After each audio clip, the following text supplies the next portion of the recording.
ہم خدا کے کلام میں سے پرانے عہد نامہ میں سے ڈینیل نبی کی معرفت لکھی گئی کتاب اور اس کا تیسرا باب جو ہے اس میں سے صدرک میثق اور عبد نجو کی زندگی کے بارے میں سیکھیں گے۔ پہلی بات ہم سیکھتے ہیں خدا کے کلام میں سے کہ وہ خدا کے ساتھ وفادار تھے اور وہ خدا کی جو پراپر ہے وہ عبادت کرتے، ان کا ایک رشتہ جو خدا کے ساتھ تھا وہ ایک خاص رشتہ تھا اور وہ خدا کے قوانین اور اس کے احکامات کی تابعداری کرتے۔ تو یہاں خدا کے کلام میں صدرک میثق اور عبد نجو یہ جانتے ہیں کہ خدا کا یہ حکم تھا کہ تو اپنے لیے کوئی تراشی ہوئی مورت نہ بنانا، نہ اس کو سجدہ کرنا، نہ اس کی عبادت کرنا۔ لیکن بابل کی اسیری میں وہ بادشاہ نے ایک سونے کی مورت بنائی اور پھر حکم صادر کیا کہ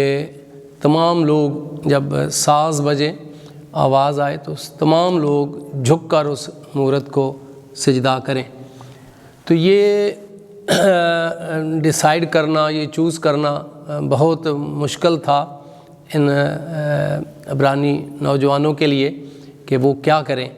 کیونکہ بادشاہ کا حکم ہے اور اس وقت بادشاہ کا حکم عدولی کرنا موت کو دعوت دینا تھا۔ لیکن ان کی خدا کے ساتھ وفاداری کا ثبوت یہ ہے کہ اس کے باوجود کہ انہیں سامنے موت نظر آتی ہے، اس حکم کی نافرمانی کر کے جو بادشاہ نے صادر کیا ہے وہ یہی چوز کرتے ہیں، وہ یہی چنتے ہیں کہ وہ اس سونے کی مورت کو سجدہ نہیں کریں گے، کیونکہ اگر وہ سونے کی مورت کو سجدہ کرتے ہیں تو وہ خدا کے ساتھ وفادار نہیں رہتے۔ تو اس لیے انہوں نے اس بات کو چنا کہ وہ اس مورت کو سجدہ نہیں کریں گے، جو اس بات کا ثبوت ہے کہ وہ خدا کے سچے لوگ تھے، وفادار تھے۔ اور جب یہ وقت آیا کہ انہیں اپنی سامنے موت نظر آتی ہے، اس کے باوجود بھی انہوں نے وہی کیا جو خدا کی نظر میں بھلا تھا۔ دوسری بات خدا کے کلام میں ہم سیکھتے ہیں کہ جب یہ خبر بادشاہ کو ملی اور بادشاہ نے ان کو بلایا اور کہا کہ میں نے سنا ہے کہ تم نے میری مورت کو سجدہ نہیں کیا، تو ٹھیک، اب دوبارہ جب ساز کی آواز سنو تو آپ گر کر سجدہ کرو، ورنہ آگ کی جلتی بھٹی میں ڈال دیے جاؤ گے۔ تو یہاں بائبل مقدس میں بڑی خوبصورت بات ملتی ہے کہ پہلی بات تو پھر اس نے چیلنج کیا 15 آیت میں کہ کوئی دیوتا میرے ہاتھ سے تمہیں بچا نہیں سکتا۔ تو اس کے جواب میں انہوں نے کہا کہ بادشاہ، ہم اس میٹر میں جواب دینا ہم اس کی ضرورت نہیں محسوس کرتے، لیکن ہمارا خدا جس کی ہم عبادت کرتے ہیں وہ تیرے ہاتھ سے بچانے کی قدرت رکھتا ہے۔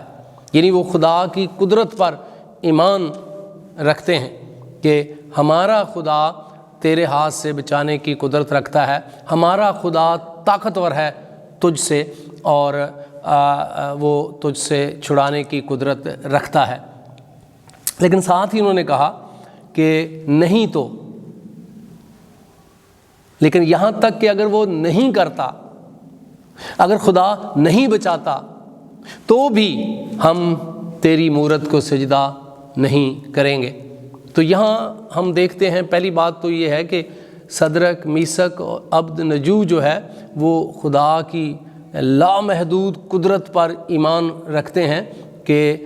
جب بادشاہ نے چیلنج کیا تو انہوں نے کہا کہ ہمارا خدا اس قابل ہے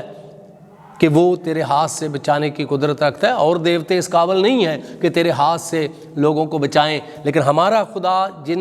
جس کی ہم عبادت کرتے ہیں وہ طاقتور ہے اور وہ تیرے ہاتھ سے بچانے کی قدرت رکھتا ہے، لیکن اگر وہ ہمیں نہ بھی بچائے، یہ خدا کی حکمت پر ایمان ہے، نہ صرف خدا کی قدرت پر بلکہ حکمت پر، کہ اگر خدا نہ بھی بچائے تو بھی ہم خدا کی نافرمانی نہیں کریں گے اور تیری مورت کو سجدہ نہیں کریں گے۔ اور پھر خدا کے کلام میں ہم دیکھتے ہیں کہ انہیں جلتی آگ کی بھٹی میں ڈال دیا گیا، اور خدا کے کلام میں خدا نے انہیں اکیلا نہیں چھوڑا، خداوند خود ان کے درمیان آ کھڑے ہوئے، اور بادشاہ کہتا ہے سنو دیکھو ہم نے 3 آدمی باندھ کر پھینکے تھے، میں 4 آدمی کھلے ہوئے پھرتے دیکھتا ہوں۔ تو خدا کے کلام میں ہم پڑھتے ہیں کہ خدا نے ان کو اس مشکل میں، اس آزمائش میں اکیلا نہیں چھوڑا، بلکہ خود ان کے پاس آ گیا۔ یہاں تک کہ خدا کے کلام میں لکھا ہے کہ ان کے بدنوں پر آگ نے کچھ تاثیر نہ کی، اور ان کے سر کا ایک بال بھی نہیں جلا، اور ان کی پوشاک سے کوئی آگ جلنے کی بو بھی نہیں آتے تھی۔ یہ خدا کی قدرت ہے،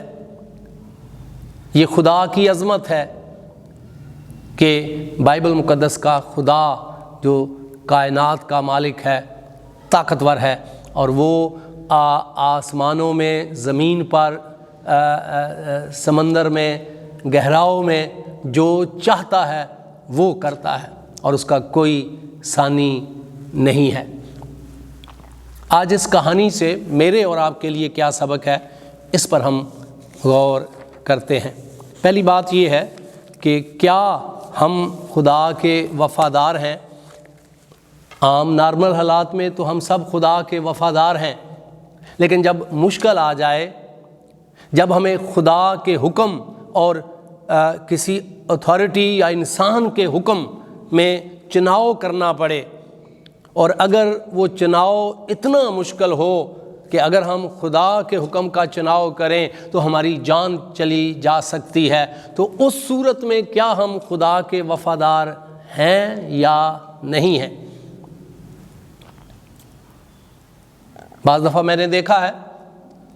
کہ ہمارے گھروں کے اندر، ہماری سوسائٹی کے اندر، ہمارے چرچ کے اندر، ملک کے اندر ایسے احکامات دوسرے افراد دیتے ہیں جو خدا کے خلاف ہوتے ہیں، اور ہم خوف کے مارے یا موت کے خوف سے ہم خدا کے حکم کو رد کر دیتے ہیں، لیکن انسانوں کے حکم کو رد نہیں کرتے۔ تو ہمیں یہاں سیکھنا چاہیے صدرک، میثق اور عبدنجو سے، کہ انہیں پتہ تھا کہ اس کا نتیجہ کیا نکلے گا، لیکن انہوں نے خدا کے ساتھ بے وفائی نہیں کی، بلکہ انہوں نے یہ چن لیا کہ وہ خدا کا حکم مانیں گے، وہ سونے کی مورت کو سجدہ نہیں کریں گے۔ تو یہ میرے اور آپ کے لیے اس میں سے پہلا سبق ہے کہ آج مجھے اور آپ کو چیک کرنا ہے کہ کیا ہم صرف نارمل حالات میں خدا کے ساتھ وفادار ہوتے ہیں، لیکن جب ہمیں مشکلات کا سامنا کرنا پڑے، گھر کے اندر، سوسائٹی کے اندر، جہاں ہم رہتے ہیں وہاں، تو تب ہمارا ایمان کا حال کیا ہے، یہ جاننے کی ضرورت ہے۔ اور دوسری بات ہمیں یہ جاننے کی ضرورت ہے کہ ہو سکتا ہے کہ ہم میں سے آپ سب خدا کی قدرت پر ایمان رکھتے ہوں کہ خدا قادر مطلق ہے، وہ آسمانوں میں، وہ زمین پر، وہ زمین کے نیچے اور گہراؤں میں، سمندر میں جو چاہتا ہے کر سکتا ہے، اور شاید ہم نے اسی پر فوکس رکھا ہوا ہے۔ لیکن کیا ہم صدرک، میثق اور عبدنجو کی طرح یہ بھی کہنے والے ہیں کہ ہاں خدا بچا سکتا ہے، لیکن اگر نہ بھی بچائے تو بھی ہم خدا کی نافرمانی نہیں کریں گے؟ آپ دیکھیں کہ خدا کے کلام میں سے پرانے عہد نامہ میں خدا کا بندہ داؤد، جب اس کا وہ بیٹا جو بیمار پڑ گیا تو اس نے پورا ہفتہ خدا کے حضور گرا رہا اور دعا کی کہ خدا اس کو شفا دے دے، کیونکہ وہ ایمان رکھتا تھا کہ خدا طاقتور ہے، خدا قادر مطلق ہے، خدا اسے بچا سکتا ہے۔ لیکن جب ایسا نہیں ہوا، وہ وفات پا گیا، تب خدا کے کلام میں ہم دیکھتے ہیں کہ داؤد کا رویہ خدا کے ساتھ درست تھا، وہ پھر بھی خدا کے ساتھ وفادار تھا۔ خدا بچا سکتا ہے، لیکن اگر نہیں بچایا تو بھی خدا بھلا ہے۔ اور اکثر آپ دیکھیں خدا کا بندہ کہتا ہے خدا بھلا ہے، بھلائی کرتا ہے۔ اور پھر نئے عہد نامہ میں آپ دیکھیں کہ خدا کا بندہ مقدس پالوس رسول خداوند سے التماس کرتا ہے 3 بار کہ اے خداوند میری بیماری کو دور کر دے۔ وہ ایمان رکھتا ہے کہ خداوند طاقتور ہے، خداوند کا اختیار ہے، وہ اس بیماری کو دور کر سکتا ہے۔ لیکن اگر نہ بھی کرے تو اس کے باوجود بھی وہ خدا کا وفادار ہے۔ جب اس کی بیماری نہیں گئی تو وہ کہتا ہے جب میں کمزور ہوتا ہوں تب میں زور آور ہوتا ہوں۔ آج میرا اور آپ کا کیا حال ہے؟ ہم جو اپنے آپ کو ایمان کے سورما کہتے ہیں، میں سب لوگوں کی بات نہیں کہتا ہوں، بہت سارے لوگ ہیں جو اپنے آپ کو ایمان کے سورما کہتے ہیں، لیکن جب مشکلات کا سامنا کرنا پڑتا ہے، جب خدا جو قادر مطلق ہے لیکن اس کی حکمت ہے کہ وہ اس میں نہیں بچاتا، تو تب وہ گمراہ ہو جاتے ہیں ایوب کی بیوی کی طرح، اور پھر خدا پر تکفیر کرنے لگتے ہیں۔ آج سوچیں ذرا، میں بھی اور آپ بھی، کہ کیا ہم صرف یہی ایمان رکھتے ہیں کہ خدا قادر مطلق ہے، وہ طاقت رکھتا ہے بچانے کی، لیکن اگر وہ نہ بچائے تو ہم باغی ہو جاتے ہیں، ہم بغاوت پر اتر آتے ہیں، ہم چرچز کو چھوڑ دیتے ہیں، ہم دعا مانگنا چھوڑ دیتے ہیں، ہم بائبل مقدس پڑھنا چھوڑ دیتے ہیں، ہم خدا کے ساتھ تعلق رکھنا چھوڑ دیتے ہیں۔ لیکن خدا کا کلام اس پیغام میں سے میرے اور آپ کے لیے خاص بات سکھاتا ہے کہ ہمارا خدا بچانے کی قدرت رکھتا ہے، لیکن اگر نہ بھی بچائے تو بھی ہم خدا کے ساتھ وفادار رہیں گے۔ اور یہ میرے اور آپ کے لیے آج بہت بڑا چیلنج ہے کہ ہاں خدا قادر مطلق ہے، وہ طاقت رکھتا ہے بچانے کی، مہیا کرنے کی اور تسلی دینے کی، لیکن اگر وہ ایسا نہ کرے تو بھی خدا بھلا ہے اور بھلائی کرتا ہے۔ اور ہم خدا کے بندہ پالوس کے ساتھ مل کر کہہ سکتے ہیں، اور ہم کو معلوم ہے کہ سب چیزیں مل کر خدا سے محبت رکھنے والوں کے لیے بھلائی پیدا کرتی ہیں۔ سو میرے عزیزو، آج کا کلام میرے اور آپ کے لیے ہے کہ ہمارا خدا آسمان میں، زمین پر، سمندر میں، گہراؤں میں جو چاہتا ہے وہ کرتا ہے، کر سکتا ہے، لیکن اگر وہ میرے اور آپ کے لیے وہ کام نہ کرے تو بھی ہمیں خدا کا وفادار رہنے کی ضرورت ہے، صدرک، میثق اور عبد نجو کی طرح۔ خدا یسوع مسیح مجھے اور آپ سب کو برکت دے اور اس کلام پر